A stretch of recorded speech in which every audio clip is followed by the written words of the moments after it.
만약 지금 당신에게 인생에 단 하루만 남아있다면 어떻게 보내시겠습니까? 아마 많은 사람들은 사랑하는 사람을 만나고 맛있는 음식을 먹고 아름다운 풍경을 바라보며 하루를 보내고 싶다고 말할 것입니다. 그런데 우리는 이상하게도 평소에는 그렇게 살지 못합니다. 내일을 걱정하고 남의 시선을 의식하고 돈과 성공을 쫓느라 오늘을 잊고 살아갑니다. 오늘 소개할 히라빈 조르바는 바로 그런 우리에게 묻습니다. 당신은 정말 잘 살아가고 있습니까?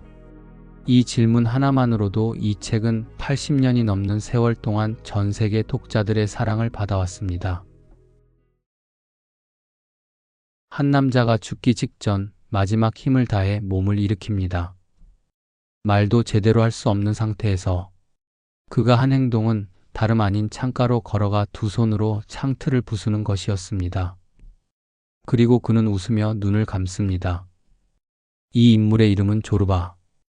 니코스 카잔차키스의 소설 히라빈 조르바의 주인공입니다. 책만 읽고 머리로만 세상을 이해하던 한 지식인이 이 거칠고 자유분방한 남자를 만나면서 인생이 송두리째 흔들리는 이야기입니다.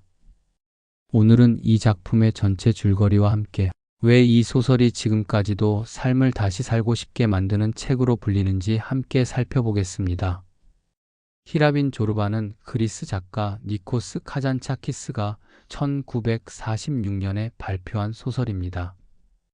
카잔차키스는 크레타섬 출신으로 평생 철학과 종교, 문학을 넘나들며 인간은 어떻게 자유로워질 수 있는가라는 질문을 파고든 작가였습니다. 이 소설은 그가 실제로 만났던 한 인물, 요르요스 조르바스라는 실존 광부에게서 영감을 받아 쓴 작품으로 알려져 있습니다. 즉 완전한 허구가 아니라 실제 삶에 뿌리를 둔 이야기라는 점이 이 작품에 더 깊은 울림을 줍니다. 이야기는 그리스 피레우스 항구에서 시작됩니다. 주인공은 책과 사상 속에서 살아온 젊은 지식인입니다. 이름은 소설 내내 밝혀지지 않고 훗날 조르바가 그를 부르는 애칭인 두목으로만 불립니다.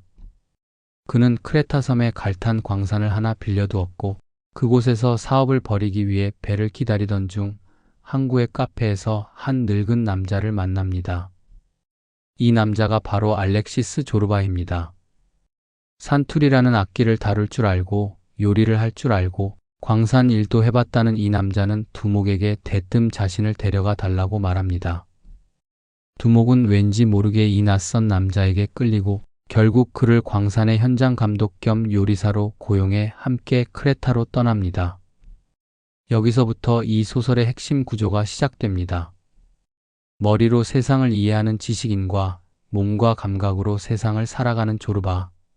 이 두 사람의 대비가 소설 전체를 이끌어갑니다. 크레타의 작은 해안 마을에 도착한 두 사람은 폐가나 다름없는 여관에 묵게 되는데 이곳의 주인이 바로 마담 오르탕스입니다. 한때 여러 나라 제독들의 사랑을 받았다고 자부하는 늙은 프랑스 여인으로 지금은 초라해진 자신의 과거 영광을 그리워하며 살아갑니다. 조르바는 이 외로운 여인에게 다정하게 다가가고 둘은 곧 연인 같은 사이가 됩니다. 조르바는 진심인지 장난인지 알 수 없는 태도로 그녀에게 결혼을 약속하기도 하는데 이 관계는 우스꽝스러우면서도 동시에 묘하게 애틋합니다. 한편 두목은 광산에서 갈탄을 캐내는 사업을 본격적으로 시작합니다. 하지만 사업은 생각처럼 순조롭지 않습니다. 이 마을에는 모두가 흠모하지만 누구도 다가가지 못하는 아름다운 과부가 살고 있습니다. 마을의 순진한 청년 파블리스는 이 과부를 짝사랑하지만 거절당하고 절망 끝에 스스로 바다에 몸을 던져 목숨을 끊습니다. 마을 사람들은 이 죽음의 책임을 과부에게 돌립니다. 두목 역시 이 과부에게 은밀한 감정을 품고 있었지만 겁이 많아 다가가지 못합니다. 결국 조르바가 대신 나서 과부와 하룻밤을 보내게 되죠. 하지만 이 일이 알려지자 분노한 마을 남자들이 교회 앞에서 과부를 잔인하게 살해하는 사건이 벌어집니다. 두목은 이 참혹한 장면을 눈앞에서 보고도 아무것도 하지 못한 채 얼어붙습니다. 이 사건은 소설에서 가장 충격적인 장면 중 하나로 꼽힙니다. 아름다움과 자유가 공동체의 편견과 폭력 앞에서 얼마나 쉽게 무너질 수 있는지를 보여주는 대목이기 때문입니다. 두목과 조르바는 사업 자금을 마련하기 위해 인근 수도원 소유의 산림 벌목권을 사들이려 합니다. 이 과정에서 두 사람은 수도원 내부의 위선과 부패를 목격하게 됩니다. 수도사들은 겉으로는 경건함을 내세우지만 실제로는 탐욕과 권력 다툼에 빠져 있는 모습으로 그려집니다. 특히 자아리아스라는 이름의 순수한 영혼을 가진 수도사가 등장하는데 그는 다른 수도사들 사이에서 배척받으며 고통스러운 삶을 살아가고 있습니다. 이 인물을 통해 소설은 제도화된 종교와 진짜 신앙 사이의 간극을 날카롭게 보여줍니다. 두목과 조르바의 최종 목표는 산 위의 목재를 해안까지 운반할 케이블 삭도, 일종의 공중 운반 시설을 건설하는 것이었습니다.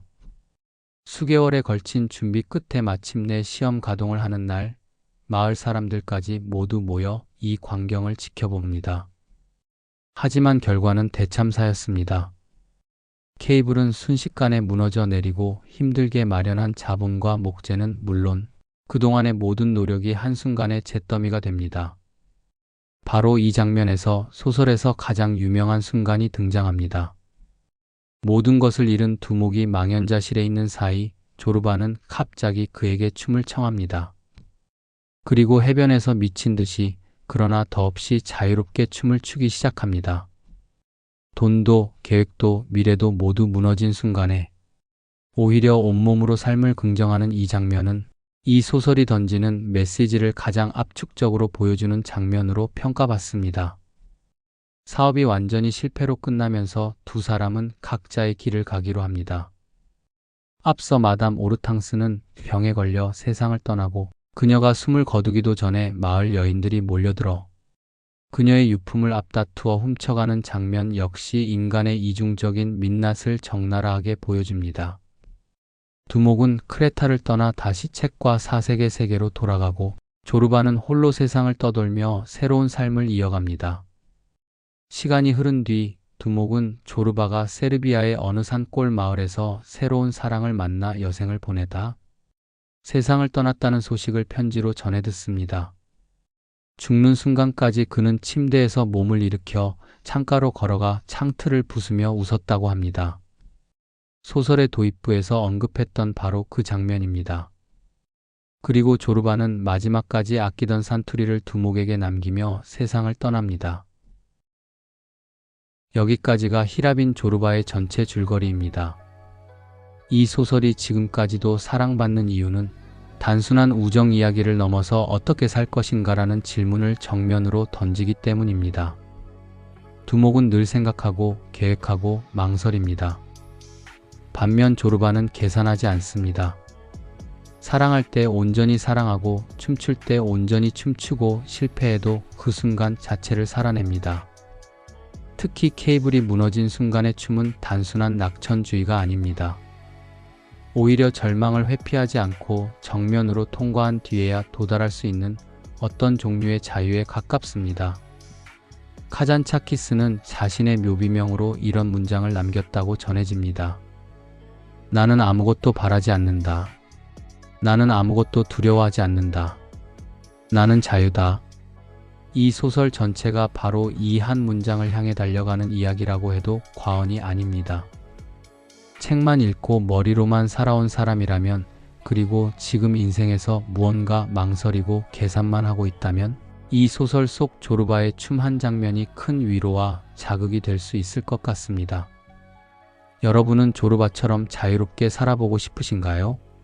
아니면 현실 속에서 균형을 찾는 삶이 더 중요하다고 생각하시나요? 댓글로 여러분의 생각을 들려주세요. 다음에도 한 권의 책이 여러분의 삶을 조금 더 풍요롭게 만들어줄 수 있는 이야기로 찾아뵙겠습니다. 구독과 좋아요로 저를 응원해주세요.